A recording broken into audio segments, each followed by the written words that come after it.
Okay, I am Nina Newman. I'm the Director of Admission and Financial Access here at King. Thank you for joining us today.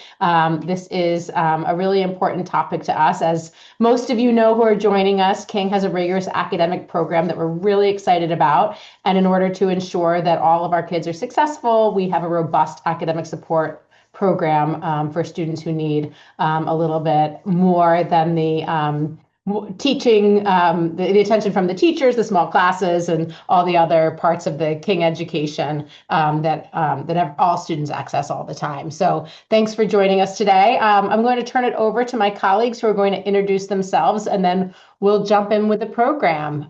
Jesse, do you want to start? Hi, everyone. I'm Jessie Coulomb. I'm the middle school director of teaching and learning. This is my 10th year at King. And just to give you a very brief overview of my role, I'm a member of the student support team that, along with our middle school counselor, our dean of students, and our division head. And I take sort of the academic lens in our discussions about how to best meet the needs of our students. I work with our faculty to make sure that they fully understand that our students' learning profiles and how to use them, and how to make sure they're providing the correct challenge and support for each of our kids. I also work with students in a class called Strategies to help them build their study skills and executive functioning skills. And I partner closely with parents around student accommodations or evaluations, and also just brainstorming for some of those road bumps that might come in middle school. I'm Jen Shirazi. I am Jesse's counterpart in the upper school, so I'm the director of teaching and learning in the upper school. I also partner with our student support team to make sure that all students are getting the support they need to be as successful as possible.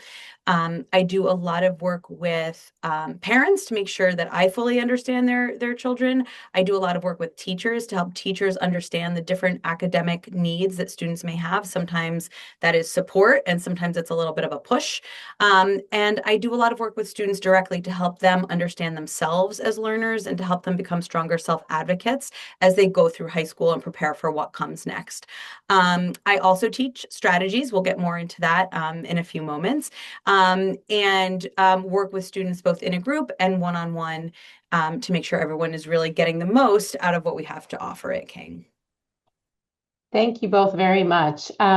So I'm going to kick things off by asking Jen and Jesse a few questions, but if you are joining us today, we would love to answer your questions as well. So please use the Q&A feature at the bottom of the screen. And as I go through the questions, I will bring your questions in to Jen and Jesse. So thank you ahead of time for taking advantage of that.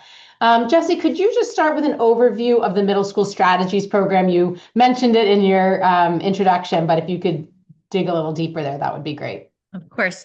So Strategies is a class that we can add to our students' schedule, and it meets 3 times a week in lieu of study hall. The students who join Strategies are ones who have been identified through conversations, either with teachers, parents, admissions, about needing some extra support. And sometimes that support can be more short-lived for 1 year, sometimes it's a couple of years, but we're in constant conversations about, what are our students need to do their best. And so that meets 3 times a week. There are 2 teachers in the room. I am one of the teachers, and then I have a fellow learning specialist in the middle school who works with our Strategies students as well. And we are really working on building skills like organization, time management, planning ahead, and as Jen mentioned, self-advocacy as well, and getting to know themselves as a learner and learning how to ask what they need, identify what they need. So a lot of reflection, goal setting. Our work is really targeted around the goals that they set. And so they're changing over time, but we're working with the teachers. We meet with our teachers once a week, each team, each grade level. And we're asking about our students and strategies. What does this specific student at the moment, what should we be focusing on? And we'll be working one-on-one with them in our meetings around those goals. We also work, if we need to, with outside tutors. That sometimes is the case, that it's helpful to have that partnership between school and the work done outside of school as well. And yeah, no, sorry, that was the last point. Great. Thanks so much, Jesse. And Jen, what does the strategies program look like in the upper school? A little bit different. Yeah, so it sort of grows off of what Jesse just described, but changes over the course of a student's high school career. So, like Jesse said, students we can add strategies to a student's schedule really at any time if it's determined that they need it. Oftentimes, we will encourage students who may be coming from a more supportive environment before King to join strategies from the very beginning to ease with that transition. Other times, strategies will come out of conversations with teachers, maybe noticing a student is struggling with some of those executive functioning skills, study skills, things like that. Or sometimes a parent will reach out and say, I've noticed my student's backpack weighs 600 pounds and they can never find their papers. Can you help with some of that? They really need some better organizational systems. So there's a few different ways kids join strategies. For ninth grade, kids come as a whole group. So there's, between 6 and I'd say 6 and 9 or so kids in a strategies group. And it looks, if you were to walk in, it looks like a structured study hall. Kids are doing work. But what happens is I co-teach, just like Jesse was saying, I co-teach strategies with a learning specialist, Devorah Lowenstein, and we walk around and we meet with students individually during the strategies time. And that's when we will set, we call them our SMART goals, the specific, measurable, achievable, relevant, and time-bound goals with students. And then we will also look at their planners, their assignments, talk about what they're doing after school, and help them plan their week so that they have a sense of what they need to do. We also do a lot of metacognition and reflection. So, okay, so you told me you were really prepared for that quiz. It didn't go as well as you thought. Let's see if we can figure out what happened. What changes can we make next time so that hopefully the result is better? So it's a lot of sort of analysis and having kids reflect on their process and helping them figure out what they need to do next time that might have a better outcome. Also with that self-advocacy piece I mentioned before, we are always encouraging kids in the upper school to meet with teachers if they have questions. A lot of students who are in strategies are there because they need some extra support. And often those students are the most hesitant to actually reach out and meet with the teacher. And so we will talk to them about how they can approach the teacher. We'll sit down with them and say, okay, open your email, get that email started, set up that meeting. So we're there to really provide that support, especially with those ninth graders. As they get older, the 10th through 12th graders come one-on-one. It's no longer as a group. The onus is on them to come during their assigned time block and make sure they come with, a 20-minute chunk to be able to have those meetings with us. And so we're building in a little bit more of that responsibility, self-advocacy, and initiative just through how they are showing up to the sessions. So it becomes a little bit more on them than on us.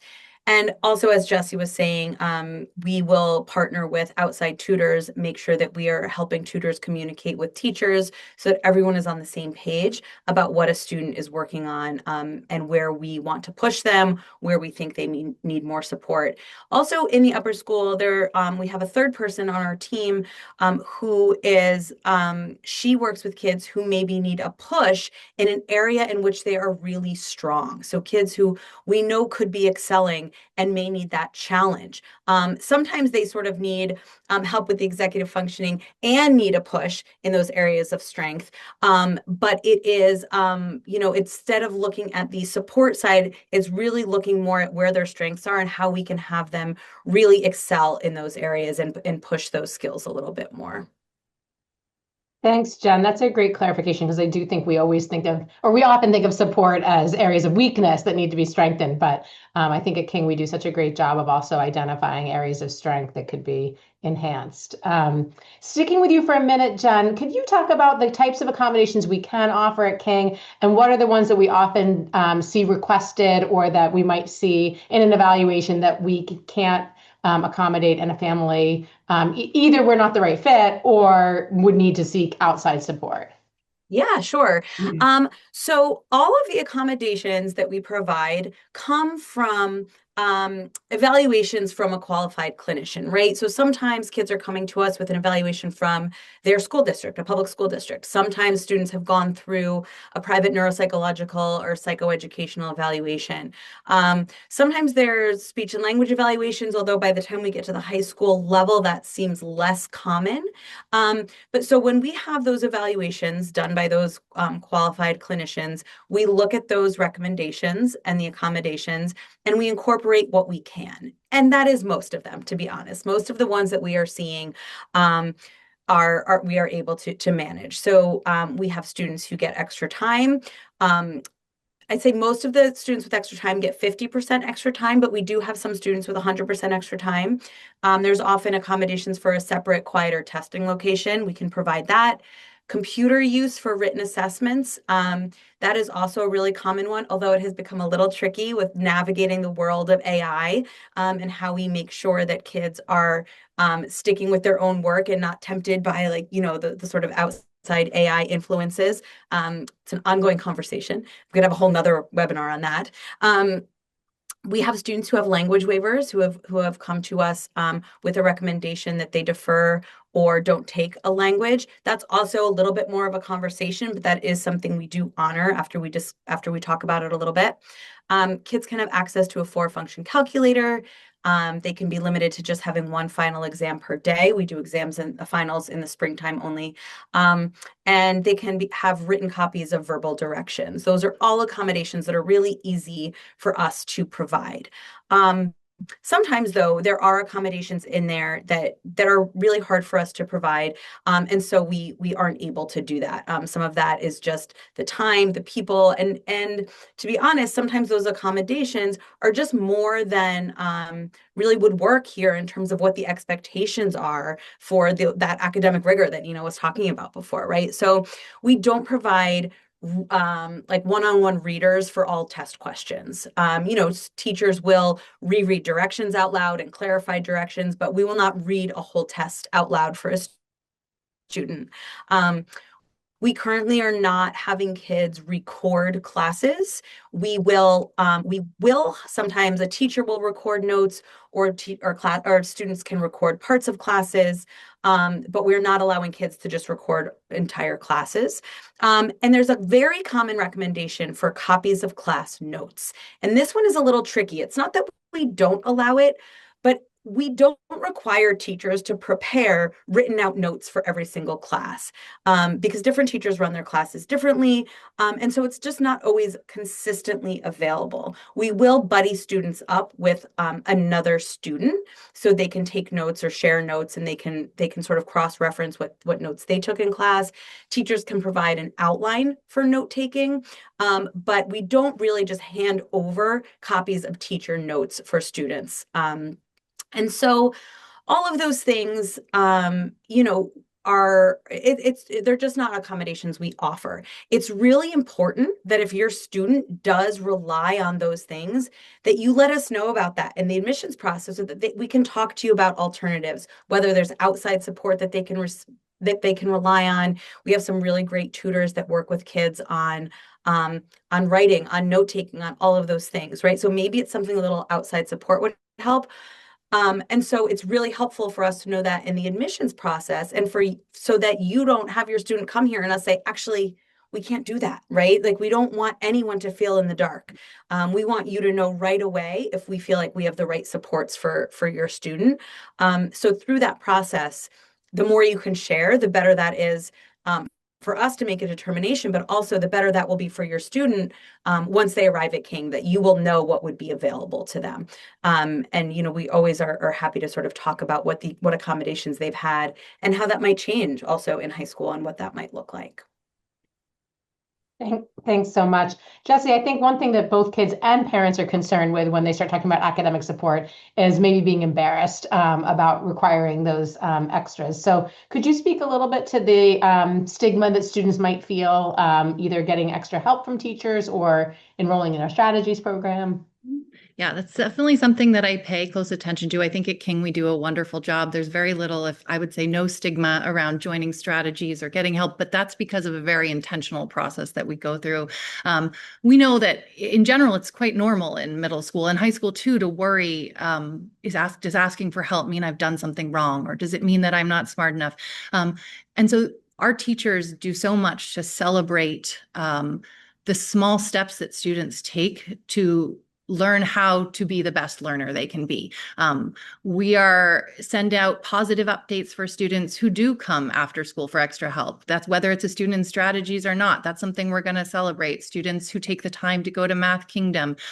All of those things we try to show our students are the most important part of this time in their lives, learning to be a learner. And so students really view being part of strategies as a great extra. We have students who sometimes we ask, we say, we think you're ready to go. And they say, can we stay? Because they really enjoy being part of that community and that group and working with us. And what we're able to do is say, look, this support isn't just in strategies. This support is available after school with your teachers. It's available during our office hours that we have built into the school day to show students that taking time to get extra help is a really important part of being a student. And so it's something that I think across the board, every student at King is learning how to do: ask for help, speak up for their needs. So in that way, I feel like there is not a stigma around joining strategies or asking for help. Great, thanks so much. Yeah, I always remind families that our top students, the most ambitious, hardest working with huge college aspirations, are probably our students who are seeking the most help. If you could write the best paper and you have a teacher who's willing to sit down with you and help you improve your skills, those are the kids that are taking advantage of it. So it does sort of set the standard for all of our students that it's a good thing to ask for help. Jen, could you talk about how we handle extended time on tests? Because I do think that's something that different schools handle and can feel sometimes cumbersome to kids. Yeah, absolutely. Yeah, it is definitely a process. And again, just like I was saying earlier, I think the expectations for how it all plays out change from ninth grade to 12th grade because we're trying to get kids ready to advocate for themselves and manage their accommodations on their own by the time they leave us, right? So in terms of extra time on tests or testing in a separate location, because those things often go hand in hand, we do expect that kids will finish a test in one day. We don't want a kid starting a test one day and finishing it the next. There's really two reasons for that. One is academic integrity, but the other is that who wants a test hanging over their head for 2 days? If you prepare for the test, you should take the test and be done with it. Oftentimes, teachers will design tests to be able to be done within one of our long blocks. We have long blocks every day. That's an 80-minute block. And so teachers will design tests so students usually with 50% extra time could still finish it within that one block. So they will try to give a test on one of the days that their class meets during long block. However, if a test cannot be finished in one period, the student arranges with the teacher when they will take their extra time. And sometimes they have to be a little creative with it, right? If they have a free period or a study hall before their class meets, they can start their test during that time and then finish it with their classmates. If their free period is after, they'll start the test in class and then finish it later in the day.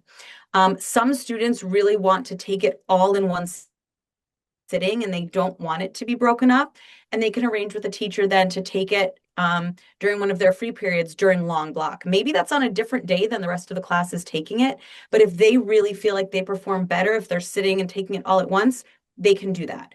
But the key, no matter how it plays out, is that the teacher and the student are communicating with each other. So in ninth grade, the students need nudges and reminders that they should set up their extra time with their teacher. The ninth grade teachers are really wonderful about saying, okay, so the test is this day. If you need your extra time, please send me an email and let me know when you want to take it. Some teachers even have forms to say when they're available to use the extra time. So in ninth grade, there's a lot of support around it. As the kids get older, the responsibility really starts to be on them to make sure they're reaching out to their teacher. This change does not happen overnight, right? We know that it takes a while for students to develop those self-advocacy skills, but it's really important with the accommodations that they do that. So this extended time and using it and getting it done all in one day is really great practice for them to advocate and understand what they need. If they know they need to sit there all at once, they can do that, but they do need to ask the question. Do you think I got that, Nina? Okay, great. Thank you. Thank you.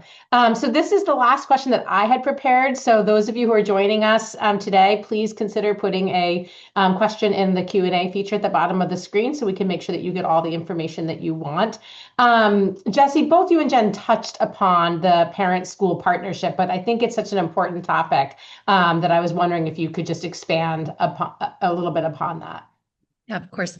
think the best partnership really is all about the communication and the ongoing conversation. And starting in the admissions process, of course, the parents are the expert. You're the expert on your child. And so sharing all that you know about them as an academic, as a person, if you have an evaluation, sharing that with us so that I or Jen would have a chance to read it over. We are more than willing to have a phone call with you during that process to talk about the evaluation. And then when we get to enrollment, keeping that conversation going, knowing that we want to hear from you. If we're seeing a student come into school who's doing well and seems happy, but you're seeing every night that they are stressed and they're up later than you think, is healthy or should be, please call us. We want to know that and help work together on solving that. And just to have faith that we all want what's best for your child and that we are going to be there as your partner every step of the way.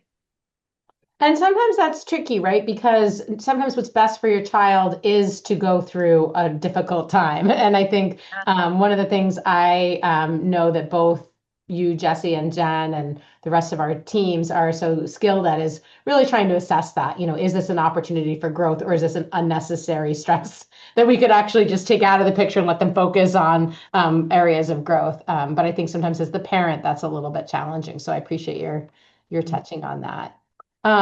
We do have a question that came up. This is a good question. When is the right time to send the student's evaluation during the admission process, and who should we send it to? And I will answer that. But I think maybe the other question that the two of you could think a little bit about is when a student is applying with an outdated or just older, not outdated, but just older evaluation, when they should think about taking that, especially I'm thinking, Jen, to make sure they're in line with College Board expectations.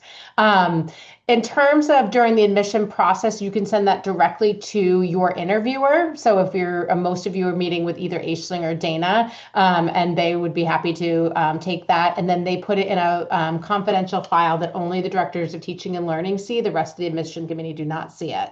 And then the directors of teaching and learning can weigh in the admission committee about the ways in which we might be able to help each student realize their potential here at King. But it's obviously a confidential document, and we don't want the rest of the admission committee reading it for privacy consideration, but also because they're not really taught how to read it appropriately. So we want our experts to be the ones reading those evaluations and weighing in on the ways in which we might help a child realize their potential. And then just again, turning it back over to Jesse and Jen, sometimes, especially if a student has gone to a school that has required an evaluation earlier, they might have an evaluation that's 2, maybe even 3 years old. And how would you think about that?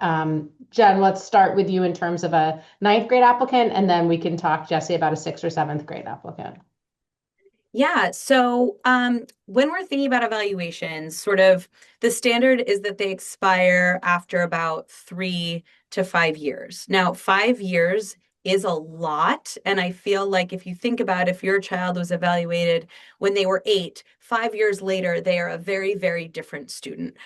So I think that there's sort of that guidance. Most evaluators will recommend a reeval after 3 years for updated information. However, there is a tricky timing situation in the high school, in the upper school, because we're also thinking about potential accommodations for standardized tests. So any College Board tests, which are the PSATs, the SATs or AP tests. We're also thinking about ACT, which is separate. And then we're thinking about if your child would potentially need accommodations in college. So there's all these different sort of timing things that we have to think about. Most colleges or many colleges will require that the evaluation be less than 3 years from when they're starting out in college. The College Board and ACT also, they're a little bit more flexible with that 3 to 5 year block, but the more recent the evaluation, the better. If you have an older evaluation, I always recommend that families do that reeval between the 9th and 10th grade year, or even at the very beginning of the 10th grade year, because that checks all the boxes in terms of college, in terms of the ACT and the College Board. and all of that. As long as the evaluation is within 3 to 5 years old, we at King can accept that for accommodations. But if it's older than 5 years, we would need an updated one anyway. But I'm often looking ahead to make sure that you have what you need for the College Board, for the ACT, and college admissions. Thanks, Jen. Jesse? I would just add from the perspective of if we're looking at a sixth grader or seventh grader application, if the evaluation was done back when the student was 7, 8 years old, first or second grade, often the accommodations that are given by the clinician can be very different. And so if we want to really accurately assess, are we going to be able to grant all the accommodations that this student needs? It is better when it is more updated and therefore more geared towards the type of learning that students are doing in their later, fourth, fifth grade. And, so I would recommend, if possible, that it be updated if it was in first grade, that you do a reeval in probably fourth grade. And that would then align pretty well with what Jen said. If they, are in fifth grade getting evaluated, given that they're at King, and we can then follow their accommodations and what's working and what's not working, taking it again between 9th and 10th grade would make sense. We got a great question that I just think is a good nuanced question. That compares sort of work that you would get with the teacher versus maybe from one of the directors of teaching and learning or learning specialists. And the question is that when prepping for a test, for example, a history test in the high school, do teachers go over the notes with the students to make sure the notes are sufficient? Is that something that we would expect within the classroom setting, or is that something that we would be thinking more of a strategies situation? So at the beginning of the year, teachers are definitely cueing kids in class about things that they should be writing down and what types of things they should be taking notes on, right? So there is support around that, especially for the 9th graders as they're adjusting to high school and what the high school expectations are. Also, it varies from discipline to discipline, right? So what you're taking notes on in history is going to look different than what kinds of things you're writing down in biology. So each teacher will guide kids, and many teachers do actually give an outline or some sort of guided notes to get kids used to that idea. Some teachers will check notes. There'll be a notebook check, or there will be something along those lines. I know some of the science teachers will give an open note, small quiz, low stakes quiz, so kids can start to see if they are taking the right kinds of notes based on how they perform on those assessments. But it is not necessarily a regular thing that teachers are checking kids' notes to make sure that they are accurate. That is a great thing for a student if they feel that they struggle with note taking or have historically struggled with note taking. That would be a great thing for a student to make an appointment with their teacher and say, hey, can I just go through my notebook with you to make sure I'm on the right track? And teachers will be happy to do that. Students who are enrolled in strategies, we absolutely can go over note taking. We can check kids' notes. I have some of my older students who I have just come show me their notes after class, so that I'm just holding them accountable to make sure they are taking sufficient notes. But it's going to be a little bit more individualized. It's not really a blanket policy that teachers are checking notes, but I can tell you, I am happy to, Devora is happy to, teachers are happy to go over kids' notes and make sure they're on the right track. Because if they're not, they can study as much as they want, and the result is not going to be so great, right? If they're not taking the right kinds of notes.